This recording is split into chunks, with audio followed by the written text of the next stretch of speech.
On today's episode, I'm going to... sorry, that's the door. Give me like 1 second. Okay, so recently I did some searching on eBay and I was finally able to get my hands on this mysterious artifact I've been searching for. Let's see what happens if I touch it. Oh, right, forgot that was the stone that turns you into a magical girl. Shit, I hope the stone that unturns you into a magical girl is still on eBay. In the meantime, I guess I can talk about transformation tropes for a bit. Ah yes, the transformation. You can tell it's woke because of the trans. Unlike other tropes I've talked about on this channel, the transformation is probably the most obvious one that resonates with a large variety of gender non-conforming people. However, I would say this was by far the most difficult one to look at because it's just so unbelievably broad. There's so many different ways you could take the transformation in a story. It could be the main source of power for the characters. Maybe it's used in a way to get the character to realize something about themselves. Maybe it's just played for laughs. Regardless of its intent, the concept of being able to magically become something other than yourself is pretty appealing to a lot of folks, and I hope I can provide that perspective and maybe even put a voice to some things you've been thinking about yourself. Having the freedom to transform whenever you want is oftentimes how I think this concept is most commonly applied. This video idea came to me when I was at a party a few weeks ago, and we had like 5 people over in the corner discussing Ben 10 lore. If you don't know, Ben 10 is about Ben Tennyson, who gets a watch known as the Omnitrix that allows him to transform into increasing amounts of aliens as the series progresses. Anyways, there was this one scene in Ben 10 Omniverse, which aired from 2010 to 2012,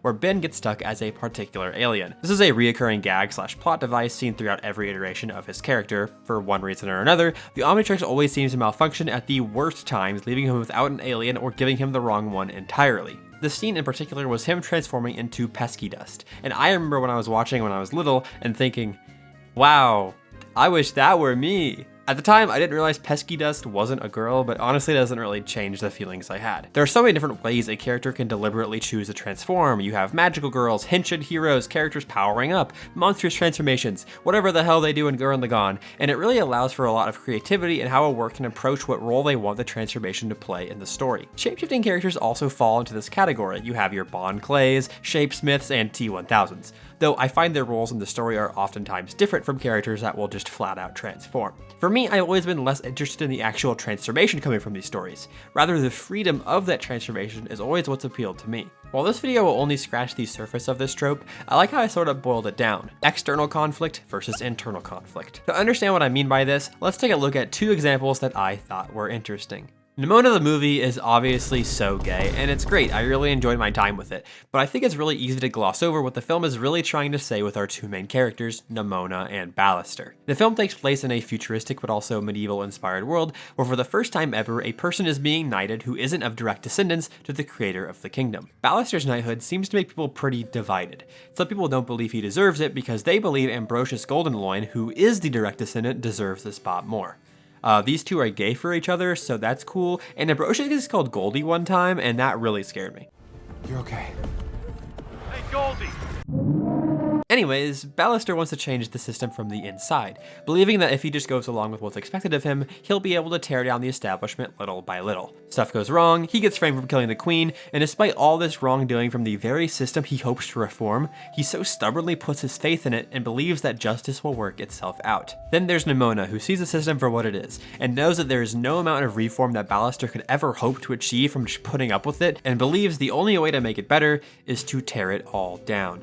Nimona is a very obviously transcoded character, but not in the traditional sense. She doesn't have to deal with internal issues about herself and overcome them, rather it's the external factors put in place that cause her pain. She's seen as a monster by the people of the city because of her ability to transform. Well, kinda. This film handles Nimona in such a cool way that I've never thought about before. Nimona isn't a girl who transforms, she is Nimona. Nimona is the transformation. Everything that she becomes is different from her because she is everything that she becomes. Nimona and Ballister's ideas are at odds of one another. Ballister believes that Nimona should just remain in a human form to easily blend into society to make things easier. To which Nimona asks, easier for who? I think my favorite thing about this movie is it's never stated how Nimona is able to do any of this because it doesn't really matter. This isn't a part of her, it is her, and the system labels this as monstrous and excludes her. The scene underneath the bridge where Nimona is opening up to Ballister about how it feels to not shapeshift is probably the scene that I see most often talked about. Ballister asks Nimona what would happen if she just stopped transforming, to which she replies, If you held it in. if you didn't shapeshift? I'd die. Good Lord, that's horrible. Don't be so gullible. I wouldn't die. I just sure wouldn't be living. I think this further shows the fact that Nimona doesn't really have any internal struggles with who she really is, and it's not her that is at odds with herself. It is the system that is at odds with her existence. I totally get where Ballister is coming from. With the way he sees things, he believes that if Nimona just acted like what's deemed normal by their society, her life would be easier. But then again, she wouldn't really be living it. I've had those thoughts a lot in regards to my own life. It would be easier to live as I had been before, but when I really thought about it, it sure as hell wasn't easy for me. Some things have become harder, I'm not gonna lie, but I wouldn't consider for even a second to go back to the quote-unquote life I was living. I think Nimona handled what transformation tropes do in a really cool way that subverts the whole who is the real me question that many of these sorts of stories try to pose. Not to say a character struggling with who they are being represented by a transformation is bad by any means, of course, it's just a nice change of pace. Now, if there ever is a spin-off of Nimona and they need a new voice for Goldie, my business email is in my bio, please hit me up. Yeah, I'm gonna talk about Shrek now.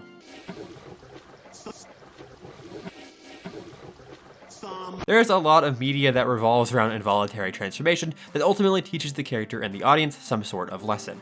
In contrast to the external struggles that come from voluntary transformation found in stuff like Nimona, I find involuntary transformation usually deals with internal struggle. I picked Fiona for this because I thought it would be funny and wanted to rewatch Shrek because that's topical. Now, I can see how Fiona's struggle with turning into an ogre can be taken negatively in this context, as we see how this transformation turns a beautiful princess into something considered ugly. However, I believe that goes against the main messaging of the movie. See, Fiona and the general public initially find her ogre form hideous, but after learning from both Shrek and Donkey, she comes to find that her ogre form is just as much of a part of her as her human form is. When her curse is lifted, the expectation is that she'll remain human, but that's subverted as she stays an ogre, her true self. Throughout the film, Fiona learns a lot from Shrek. He's seen as different, he's excluded, a lot of awful things are assumed about him, and he lives with this in mind. She takes away that there is so much more to him than that, and thus she's able to see more within herself as well. External factors are at play here with the way that they're viewed by humans in the story, but Fiona specifically has to overcome her inner turmoil about becoming an ogre, and Shrek helps her realize that her true self is the most beautiful. There's probably better examples you could pull for this, and I don't have much more to say for Fiona specifically, but you get the gist. In real life, I feel my existence is kind of phased from the internal struggles to the external ones. You spend so long figuring out how to be the best you, only for everyone else to not like it all of a sudden. Obviously, everyone is a bit of hyperbole, but it definitely feels like that sometimes. As I say in all these videos, being trans growing up, you just see these sorts of things on screen and kinda just get it. Maybe not immediately, but wow, when Steven and Connie combined to form Stefani, I was definitely way too obsessed with that for reasons that are very obvious to me now. It's different for everyone, and that's the beauty of it all. I truly don't believe a lot of these stories were written with this perspective in mind, but that's what makes art, being able to interpret it through your own unique lens. I have people that like to complain in the comments that people like me try to make everything gay, when that's simply not the case. I just think it's fun to listen to myself talk about things I like and provide a different perspective that you might not get. So let's do that one more time before I wrap everything up. Also, if you like this kind of stuff, you should definitely subscribe, and if you already have, then hey, maybe consider becoming a member. That'd be awesome. Okay, bye. Okay, so this is sort of unrelated to everything I've been talking about, but the night after I'd begun writing the script, I had a brain blast about a manga I remembered in my childhood. It was basically about this world where once you hit puberty, you undergo a transformation that'll make you into what you're gonna look like. I frantically wrote down what I thought the title of this manga was, Trans Metamorphosis, and would spend the next couple of days hunting it down until I finally found it after looking at the most trusted source for this information. The Male to Female Transformation Stories Library on Fandom. My title wasn't too far off, as it's called The Guide of Transmigration Girls. I got the first part right, I suppose. And I gave it a reread for the first time in probably like 7 to 10 years. Spoilers!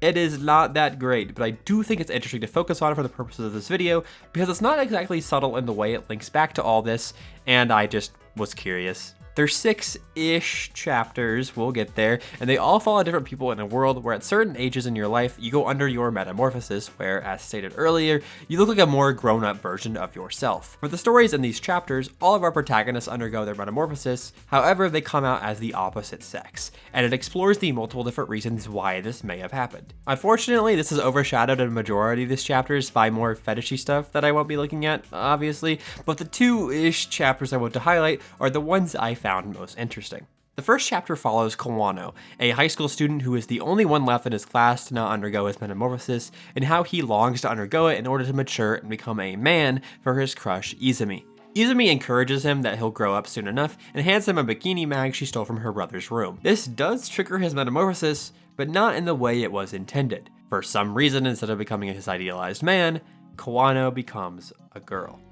This page right here, the moment I saw this panel of Kawano crying on the floor, I got beamed back to my middle school self reading this in my room on my iPhone 4 after everyone had gone to bed and thinking, well, I wouldn't cry like that. Am I supposed to be upset at the thought of this?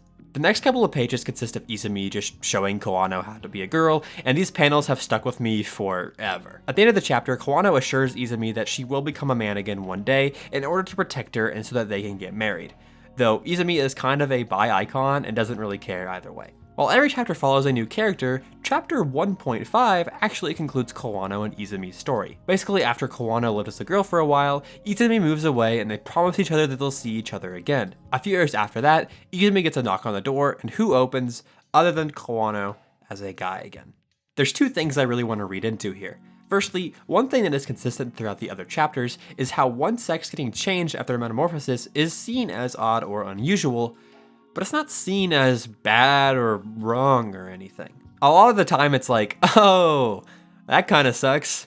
Good luck, and that's the end of that. After Kawano goes back to class for the first time after becoming a girl, her classmates don't treat her with contempt. Instead, they compliment her appearance and just accept the fact that she is a girl now. I'll reiterate, while this occurrence is seen as unusual, yes, it's not seen as unnatural. It's just kind of a thing that happens sometimes. The other thing I want to look at is how Kawano went back to being a guy, because it's never explicitly stated why or how this happened. My game theory is that because Kawano's image of himself was so strongly tied to being a man to take care of Izumi, after she moved, it caused an emotional rift inside him that triggered another metamorphosis, causing him to become the man that he saw in his mind. Whether this was right after she left or maybe after a couple years had passed, it's not really said, but I think this would explain the transformation back. Both of these ideas I propose hold a little more weight when we check out chapter 5.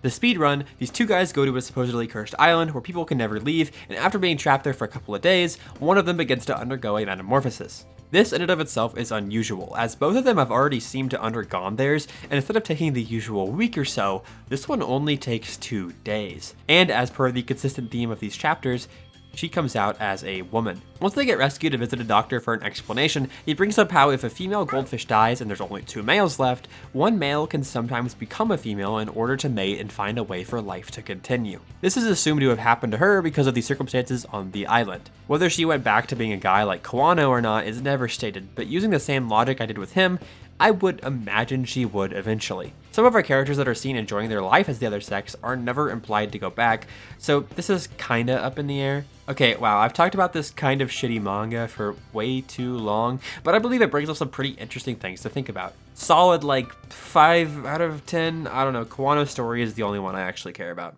Okay, but where do I get the hormones that turn me into a cocoon where no one bothers me for like a week and then I come out looking awesome and hot?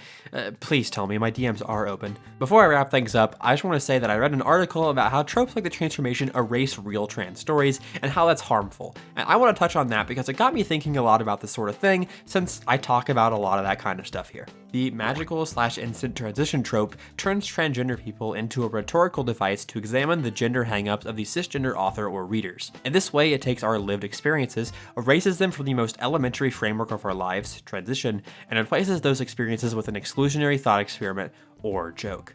I agree and disagree with this. Whoa, a little nuance, not on my YouTube, no thank you. Personally, I don't like when these sorts of tropes are used in place of actual transgender stories. I definitely agree that I think it trivializes a lot of aspects about being and living as a trans person, and overall I think that in that way it is negative. However, as I said earlier, I don't think a majority of these stories that involve these sorts of tropes are trying to tell trans stories. But when they are, and it's done well, I think it can be really cool. And to do it well, it requires the people that live through that. The creator of the Nimona comic that the film is based on is Indy Stevenson, who is non-binary and trans-masc, and that's a huge reason why that story was told in such a cool and engaging way. The people that walk that line every day of their lives are often not in the room when decisions about how they are portrayed in film, TV, what have you, are being made. But that is a topic for another time, trust me. With how little trans representation is on the screen, how little good trans representation is on the screen,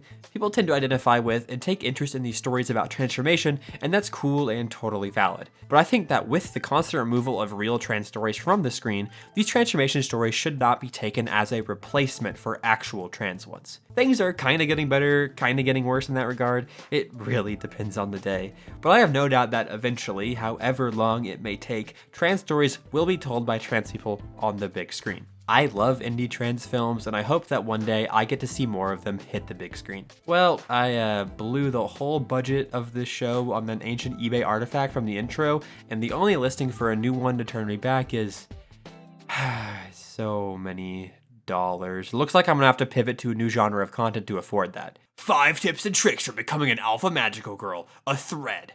Step 1, have unbelievable amounts of childhood trauma. Step 2, kindness.